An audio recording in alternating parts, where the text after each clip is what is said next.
الحمد لله والصلاة والسلام على رسول الله.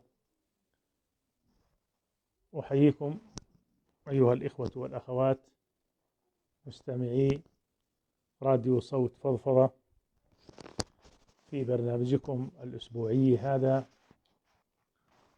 بعنوان لغتنا الجميلة.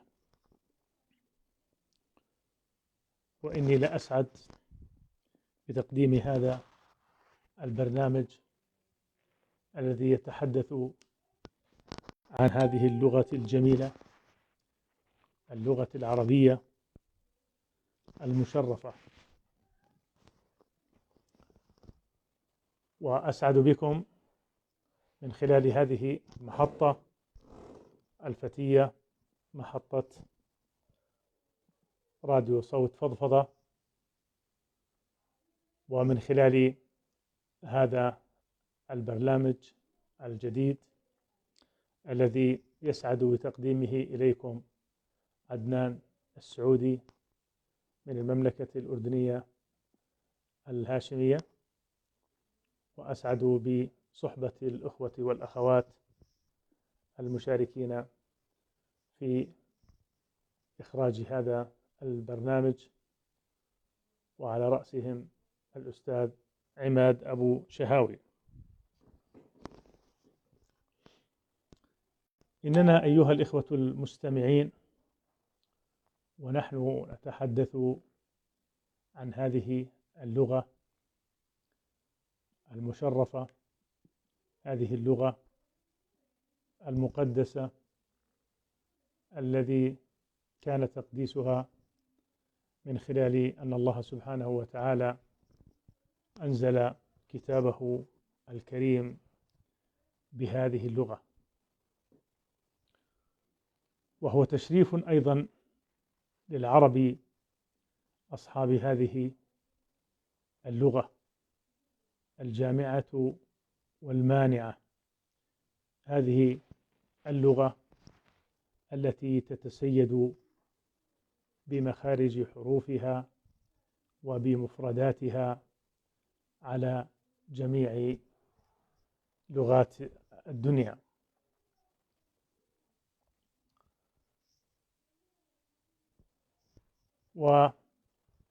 وحقيقة يعني يسعدني أن أقدم الشكر للإخوة الفضائل الأفاضل القائمين على هذه المحطة الفتية. ننتظر أن تصل الصورة.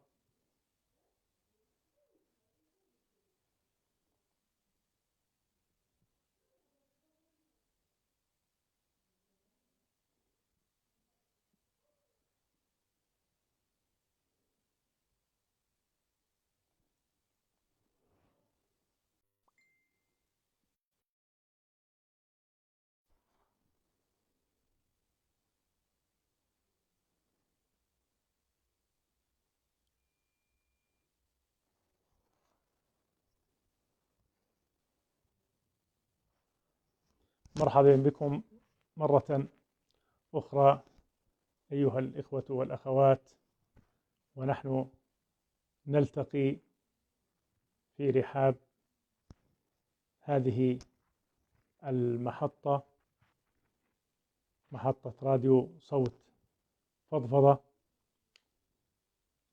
نلتقيكم ونسعد بكم، وأرجو أن يكون الصوت واضحا وكذلك الصورة. النور نوركم أيها الإخوة والأفاضل، ونور هذه اللغة العربية المقدسة والمشرفة كما ذكرت في بداية حديثي، ولربما لم يكن الصوت واصلا أو واضحا، فإنني أعيد وأكرر قائلا بأن هذه اللغة هي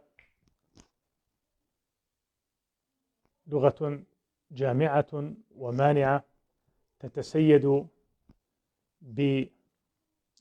بموسيقاها وبحروفها ومداخلها ومفرداتها، تتسيد لغات الدنيا كاملة.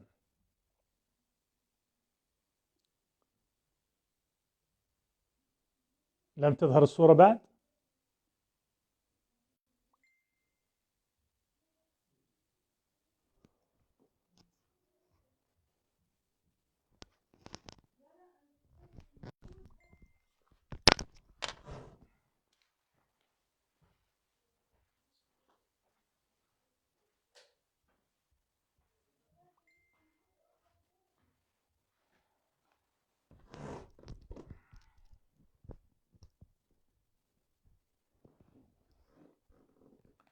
أرجو أن تخبرونني إن كانت الصورة واضحة لديكم والصوت.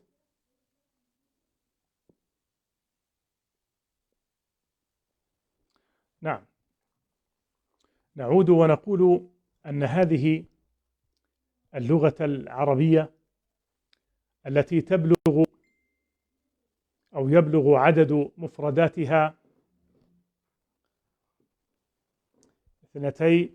12 مليون مفردة، ولا يوجد أي لغة في الدنيا تقترب من هذا الرقم البتة. فأكثر اللغات ربما تحتوي على 600 ألف مفردة فقط. وبالتالي فإن هذه اللغة العربية، هذه اللغة التي اختارها الله سبحانه وتعالى لكي تكون لغة القرآن الكريم ولغة هذا الدين العظيم. ونحن نحترم كل لغات الدنيا، وأيضا ندعو لأن نتعلم ما شئنا من اللغات، ولكن لا بد لنا من أن نحافظ على لغتنا، لأن اللغة هي هوية الأمة، وهي حافظة حضارتها وثقافتها وإرثها. فندعو الإخوة والأخوات جميعا إلى النظر إلى هذه اللغة بعين الأهمية والاحترام والاستخدام والاستعمال. نحن لا نطالب الأخوة الأفاضل بأن يكون الاستخدام للغة يعني بكل مجالات الحياة، فاللهجات العامية هي في أصلها تعود إلى ساقية هذه اللغة العربية، ومفرداتها في جلها هي من مفردات لغتنا العربية الجميلة. ولكننا ندعو وبإصرار ندعو إخواننا في المدارس والجامعات، وندعو إخواننا الذين يلتقون الناس من خلال الصحف والمجلات ومن خلال وسائل الاتصال المرئية والمسموعة أن يكون الحديث باللغة العربية الفصيحة. فكلما زاد استخدام اللغة الفصيحة كلما ازدادت هذه اللغة قوة فوق قوتها، وكلما ازدادت الأمة قوة لنفسها ولحضارتها وتقدمت نحو المدنية، لأن هذه اللغة التي وسعت كتاب الله لفظا وغاية وما ضاقت عن آي به وعظات لهي جديرة بأن تكون أصلا وأساسا لكل العلوم الطبية والهندسية وغيرها من العلوم.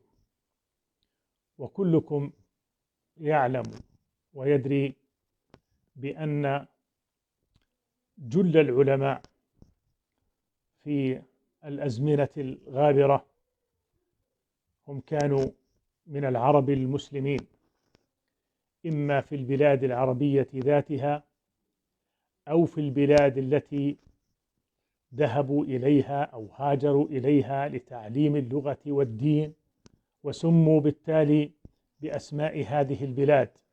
فجل هؤلاء العلماء هم من العرب والمسلمين، من العرب بصورة خاصة. ونحن نحترم في هذا الصدد كل إخواننا من مختلف أقطار هذا العالم الذين يدينون سواء بالإسلام أو بغيره، فهم مرحب بهم ولهم كل الإجلال والاحترام والتقدير. ولكننا هنا أيها الإخوة الأفاضل نتحدث عن هذه اللغة، نتحدث عن الركن الأساس في الحفاظ على هوية الأمة من أن تضيع أو أن تتبدد هنا وهناك دونما رادع يردع من يسيء إلى أو من يسيء إلى هذه اللغة بمنع استخدامها. وإني بهذا الصدد لأضرب بعض الأمثلة على كيف أن الأمم تقدمت عندما حافظت على لغاتها. فانظر إلى اللغة الإنجليزية التي نحترمها ونحترم أهلها وثقافتها، كيف أن هذه اللغة التي ربما لا ترتكز ولا تضطرد إلى قياس ثابت وواضح، فهنالك حروف تكتب ولا تقرأ، وهنالك حروف تقرأ وهي غير موجودة، وهنالك حروف تقرأ بأكثر من صيغة. وبالتالي فإن هذه اللغة التي يعني كانت يعني مبعثرة هنا وهناك بسبب عدم وجود مقياس ثابت لها، كيف أن أهلها احترموا هذه اللغة واستخدموها وجعلوا أكثر من ربع سكان الأرض يتكلمون هذه اللغة ويكتبون أبحاثهم بهذه اللغة، في حين أن اللغة العربية التي حفظت الشعر العربي والتراث العربي لقرابة 1400 قرن من السنوات، حفظت هذه الأشعار العربية والحكايات العربية بنثرها وشعرها. وعندما تسمع قصة أو قصيدة عربية تخال أن هذه القصة أو القصيدة قد كتبت للتو، مع أنه بيننا وبينها 1400 من الأعوام والسنين. وهذا مدعاة لقوة هذه اللغة وقوة صلاحية هذه اللغة في كل زمان وفي كل مكان ولكل العلوم. وسعت كتاب الله لفظا وغاية، وما ضقت عن آي به وعظاتي، فكيف أضيق اليوم عن وصف آلة وتنسيق أسماء لمخترعاتي. أنا البحر في أحشائه الدر كامن، فهل سألوا الغواص عن صدفاتي. هكذا يقول شاعر العربية، وهكذا تقول اللغة عن نفسها لنفسها ولأهلها ولقومها. أيها الإخوة الأفاضل، إننا ونحن نتحدث ونستمع لما يقال عن هذه اللغة لينتابنا شعور بالأسى على ما وصلت إليه لغتنا العربية الخالدة، هذه اللغة المقدسة، هذه اللغة المشرفة، هذه اللغة التي هي لغة أهل الجنة في الجنة، فكل الناس سينطقون بها في جنان الواحد القهار. هذه اللغة التي تسيد أهلها الدنيا كلها عندما حافظوا عليها، عندما كتبوا نصوصهم بها وبحوثهم بها وكتبوا علومهم بها، فزرعوا بها وصنعوا بها وتقدموا بها. وكانت الأقوام الأخرى غير العربية تتمنى لو أنها من العرب وتتحدث اللغة العربية. وكانت العرب منذ ذلك الزمان البعيد يقول روادها وقادتها: إن العربية من أحدكم ليست بأمه ولا بأبيه، وإنما العربية لسان، فمن تكلم العربية فهو عربي. ومن هنا جاءت الجنسيات المتعددة والمتنوعة من غير العرب، جاءت إلى البلاد العربية لتتعلم هذه اللغة، وليقال عنها أنها أو أنهم عرب. لاحظوا هذه العزة وهذه الكرامة.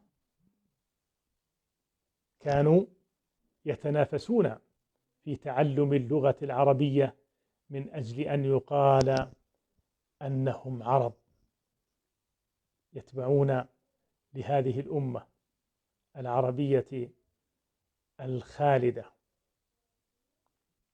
وكيف أن كثيرا من اللغات الأخرى كانت تكتب باللغة العربية، بأحرف اللغة العربية، ولا سيما اللغة الإيرانية واللغة الفارسية ولغات الباكستان والهند في ذلك الزمان كانت تكتب بأحرف اللغة العربية لأهمية هذه اللغة، ولأن أهل هذه اللغات أدركوا أن اللغة العربية تستطيع أن تفي كل المعاني حقها، وأن تفي كل المضامين حقها في المعرفة والتروي والدراية والعلم. انظروا أيها الإخوة الأفاضل والأخوات الفضليات، انظروا إلى الدول الاستعمارية والتي تسيدت العالم وقادت العالم عندما ألغت وسيطرت على العالم، عندما ألغت اللغات التي كانت في بلادهم. ففي إفريقيا ألغى الاستعمار الأوروبي قرابة 300 لغة من اللغات الإفريقية، قرابة 300 لغة ألغيت وحلت محل هذه اللغات الإنجليزية والفرنسية والبرتغالية.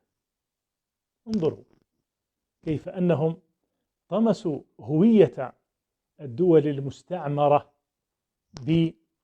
بإنهاء استخدام واستعمال لغاتها. وانظروا كيف كان الاستعمار الفرنسي ضاربا في عمق ثقافة الأمة في مغربنا العربي الذي نعشق ونحب، كيف أنهم أثروا على اللغة العربية في هذه البلدان العربية الأصيلة، وحلوا محل اللغة العربية اللغة الفرنسية. لاحظوا كيف أنهم من خلال اللغة الفرنسية استطاعوا نشر الثقافة الفرنسية في ربوع هذه البلاد، وكيف استطاعت أيضا إنجلترا واستطاع الإنجليز أن ينشروا لغتهم الإنجليزية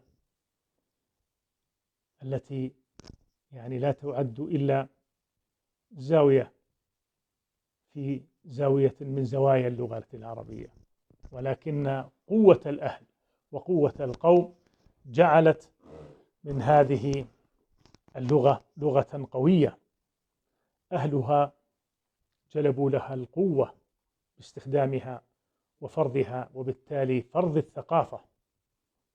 هم يريدون أن يسيطروا ثقافيا على الأمم، فسيطروا على الثقافة من خلال السيطرة على اللغة.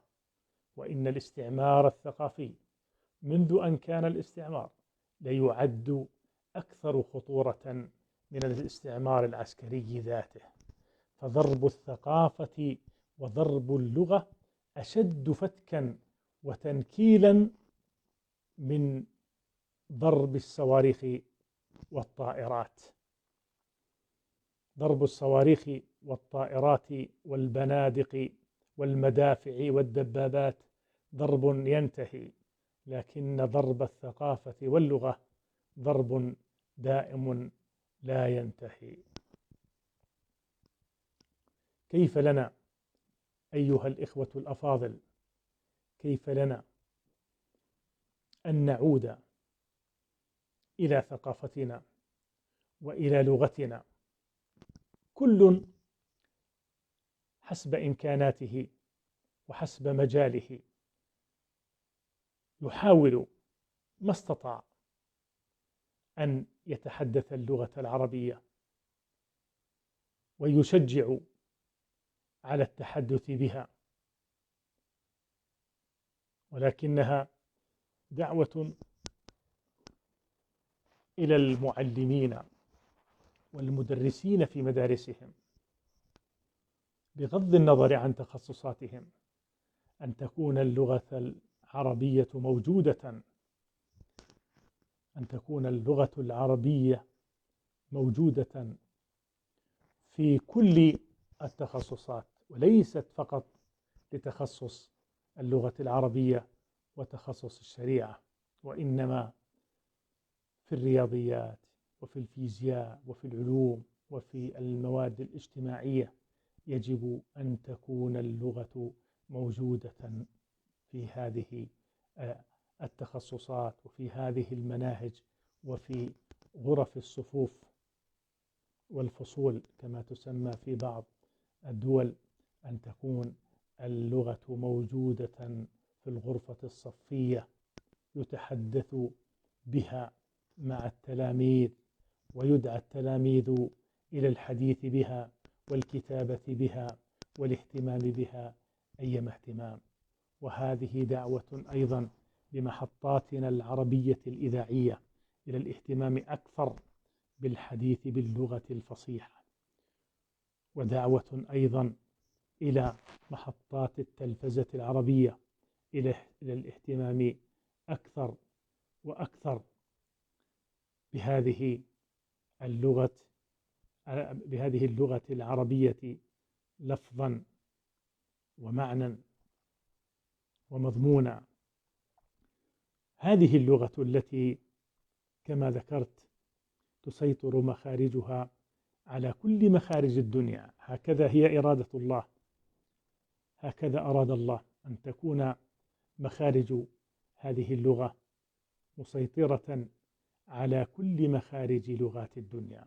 فالعربي عندما يتعلم اللغة الفرنسية أو الإنجليزية أو أي لغة في الدنيا، يستطيع العربي أن يتقن هذه اللغة مثلما يتقنها أهلها وزيادة، وإن العكس غير صحيح. فمهما حاول الفرنسي أو غير العربي مع كل الاحترام والتقدير حاول تعلم اللغة العربية بصعوبة فائقة أن يتقنها كمثل أهلها. فهنالك حروف عصية على غير مخارج العرب، هنالك حروف عصية على غير مخارج العرب ومخارج العربية. نجل كل من يدعو للحفاظ على اللغة والحفاظ على الثقافة والحفاظ على موروث هذه الأمة. نجل هذه اللغة ونجل محطات الإذاعة والتلفزة العربية التي تدعو إلى الاهتمام باللغة من خلال مذيعيها ومذيعاتها. ولتكن اللهجة العامية إذ لا مناص منها، ولتكن في جوانب أخرى وفي مواقع أخرى غير المواقع الرسمية. فالوزير إذا ما أراد أن يتحدث من خلال الإذاعة أو التلفاز لا بد من أن يتحدث بلغته العربية الفصيحة، وكذلك النائب في البرلمان، وكذلك أستاذ الجامعة، وكذلك معلم المدرسة. لا بد لهؤلاء من أن يتحدثوا بهذه اللغة العربية التي يزدادون بها تشريفا وتعظيما، فهي التي شرفت هذه الأمة التي حملت هذه الرسالة من خلال هذا القرآن العظيم الذي جاء باللغة العربية الفصيحة. مرحى لكم أيها العرب وأنتم تقدسون هذه اللغة، مرحى لكم أيها الناس مسلمين وغير مسلمين حيثما كنتم وأنتم تحبون اللغة وتدركون مدى جمال هذه اللغة التي تغنت على مر العصور، تغنت بالطبيعة، تغنت بالبحار وبالسماء، وتغنت بالجبال وبالأنهار والأودية. وإنما كانت أكثر جمالا عندما تغنت بجمال المرأة العربية وجمال المرأة بصورة عامة. فكيف بها تبدو جميلة من بعيد، وكيف بها تبدو جميلة حسناء من قريب. هكذا هي المعادلة، وهكذا هي اللغة العربية التي تظفر بموسيقى لا يضاهيها بها على الإطلاق أية لغة من لغات الدنيا. هذه الموسيقى التي تتمتع بها اللغة العربية لا تضاهيها بل لا تدانيها في هذا المجال أي لغة من لغات الدنيا. هذه اللغة التي حفظت وحملت الشعر العربي الذي هو ديوان العرب، وهو الناطق باسم العرب عن حركاتهم وعن ضيافاتهم ومغامراتهم في كل نواحي الحياة، في الليل والنهار، في الصيف والشتاء. كيف أن هذه اللغة حفظت هذه الأحداث وكانت في طليعة من يعبر عن التاريخ وعن مسرح هذا التاريخ الأرضي والمكان.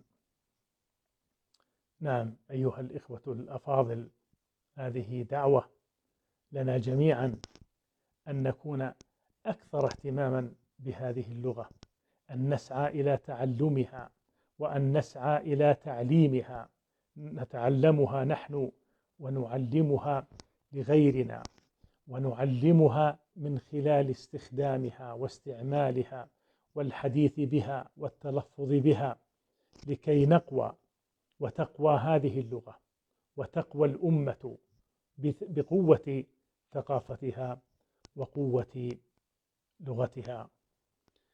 أنا أرجو أن يكون الصوت واضحا، لأن بعض الإخوة الأفاضل يذكرون بأن الصوت منخفض، ربما كان ذلك بسبب هذا الطقس الجميل الذي نتشرف بوجود وتساقط الثلوج في عمان عاصمة المملكة الأردنية الهاشمية وباقي محافظات المملكة الأردنية الهاشمية. هذا الزائر الأبيض، هذا الزائر الذي يدعو الناس إلى الصفاء والنقاء، يدعوهم إلى نقاء القلوب وصفائها، ويدعوهم إلى ضبط الأفعال مثلما نضبط الأقوال.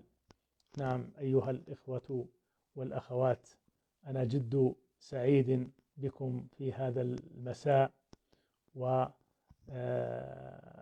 أدري إن كان هنالك استفسارات ربما نستطيع أن نتناقش ونتحاور فيها من خلالكم ومن خلال ما هو موجود في شرف علمكم ومعرفتكم ودرايتكم وثقافتكم.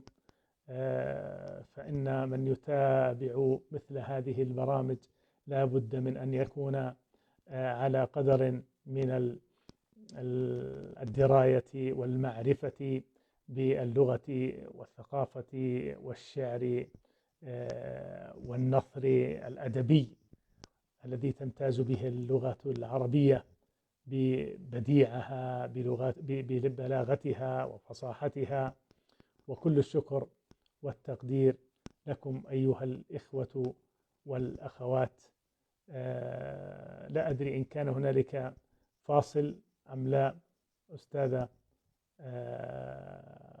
نداء.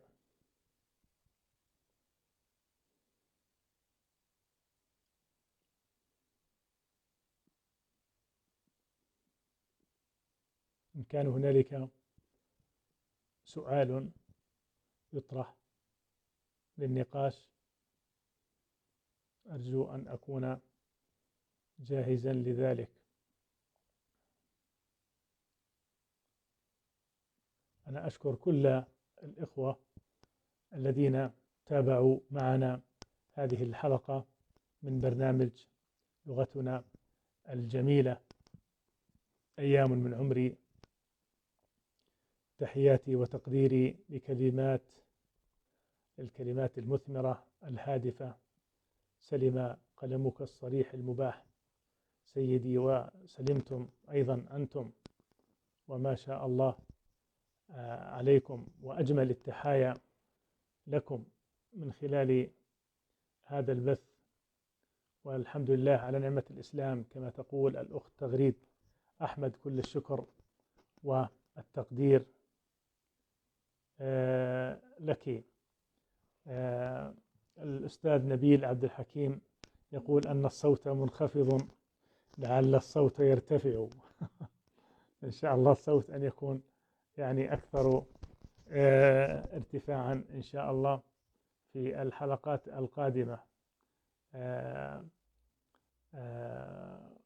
تغريد أحمد: أسلوب راقي وكلام من ذهب، وأنتم أيضا أصحاب عقول نيرة وزاخرة. إيمان ناصر: تحياتي وتقديري لك وأسلوبك الممتاز، ومني أجمل التحايا لك أستاذة إيمان ناصر. كل المودة لكم أيها الإخوة والأخوات، وإلى الأستاذة فاطمة المغيربي الشاعرة والأديبة المميزة. كل الاحترام والتقدير أستاذة فاطمة. والشكر والتقدير أيضا للأستاذة تغريد أحمد، والشكر والتقدير للأستاذة منى بن سليمان. ما أحوجنا لوجود أمثالك دعاة لتصحيح اللغة العربية وإعادة بناء ما هدم منها ورد الاعتبار لها. نعم، هذه دعوة لنا جميعا أن نكون على قدر المسؤولية فيما يتعلق بلغتنا العربية الجميلة.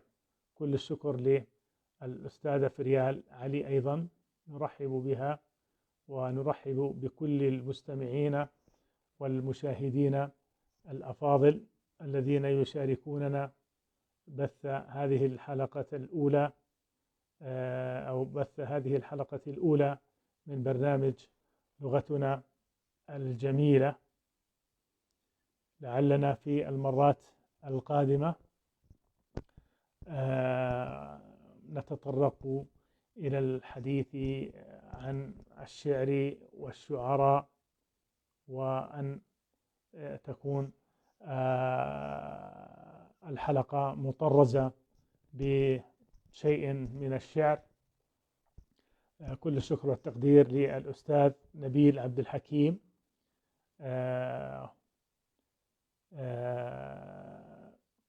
والذي يقول أن اللغة العربية تحتوي على 16,000 جذر لغوي، فنرجو من تسليط الضوء على معنى الجذر، وشكرا جزيلا. اللغة العربية تحتوي على 12 مليون مفردة لغوية، وبالتالي لا يفوقها في ذلك ولا يدانيها أي لغة من اللغات. وبالتالي هذه اللغة يعني تستطيع أن تحتوي كل المعاني العلمية لكل التخصصات لو أراد العرب. والتجربة السورية في هذا المجال تجربة رائدة عندما قاموا بتعريب الطب، دراسة الطب في الجمهورية العربية السورية، ونجحوا أيما نجاح في هذا المجال، وأصبح خريجو الجامعات السورية في مجال الطب بالذات، وأيضا العلوم التي يعني تم تعريبها من أقوى الخريجين في مجال تخصصاتهم. شكرا لك أستاذ نبيل عبد الحكيم على هذا الاهتمام. الشكر موصول لكل الإخوة والأخوات الذين يتابعوننا في هذه الحلقة الأولى من برنامج لغتنا الجميلة. ومساؤك سعيد الأستاذة إيمان ناصر، شكرا لك. شكرا لكم جميعا. شكرا لأم هاني سرور، شكرا على هذه الكلمات الرائعات. وسلم نبض قلوبنا جميعا، وأنتم أصحاب الأذواق الرائعة والعالية. وأنا يعني سعيد جدا بكم جميعا، مثلما أنني أسعد بوجود الأستاذ حسن إبراهيم درويش، والذي يقول: جميل أن تبقى دائما منتظرا تباشير الفرح مهما صادفتك الكثير من المشاكل والمتاعب. وهذا كلام رائع وجميل. وتكون لديك ثقة بالله بأن قدرته سترفعك فوق كل الظروف، ولا تجعل الدنيا تسرق منك هذه الخمس: لحظة الصفاء مع ربك ونفسك، البر مع والديك، الحب لعائلتك، الإحسان لمن حولك، الإخلاص في تعاملك. مساء الخير والإحساس والطيبة لكم جميعا. شكرا أستاذ حسن إبراهيم درويش على هذه الكلمات الرائعات. شكرا أم هاني سرور مرة أخرى. شكرا لأيام من عمري. شكرا لهذه المساهمات. وهذه المشاركات الرائعة والرائدة في مجال الحديث عن اللغة العربية. ويعني الكلمات تعجز عن تقديم الشكر لكم جميعا، ومن العراق أيضا هدير سماح، أهلا بك. اقتربنا أيها الإخوة والأخوات من إنهاء هذه الحلقة من برنامج لغتنا الجميلة. شكرا لكم ولهذه المتابعة الرائعة، وإلى أن نلتقيكم في حلقة أخرى نستودعكم الله، والسلام عليكم ورحمة الله وبركاته.